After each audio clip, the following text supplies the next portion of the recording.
صادق علیہ السلام نے فرمایا کہ ہمارے شیعہ کی 3 قسمیں ہیں. پہلے ہمارے شیعہ وہ ہیں جو ہمیں اپنے لیے باعث سے زینت سمجھتے ہیں.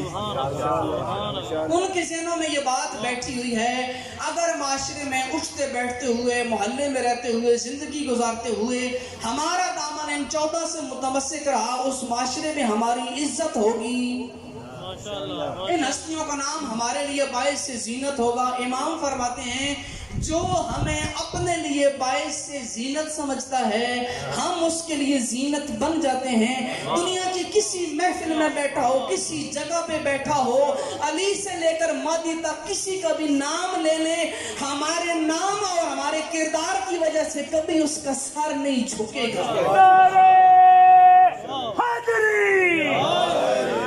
تو یہ پہلی قسم. امام نے فرمایا وہ لوگ جو ہمیں اپنے لیے باعث سے زینت سمجھتے ہیں, امام فرماتے ہیں جو ہمیں اپنی زینت بنائیں ہم ان کے لیے زینت بن جاتے ہیں.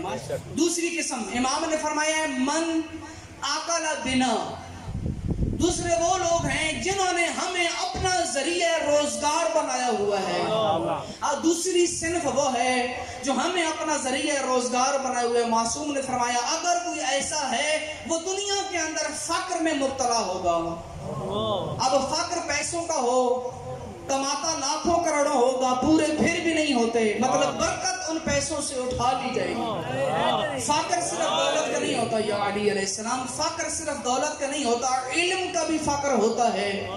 ہو سکتا ہے پیسے کما رہا ہے لیکن ساری زندگی نہ اسے معرفت نصیب ہو نہ اسے علم نصیب ہو. یہ دوسری قسم ہے. فرمایا تیسرے وہ ہیں جو ہم سے ہیں اور ہم ان سے ہیں, جن کی محبت میں سودا بازی نہیں ہے. جو ہم سے محبت کسی سودا بازی کی بنیاد پہ نہیں کرتے, صرف للہیت کی خاطر کرتے ہیں. امام فرماتے ہیں وہ ہم سے ہیں ہم ان سے ہیں.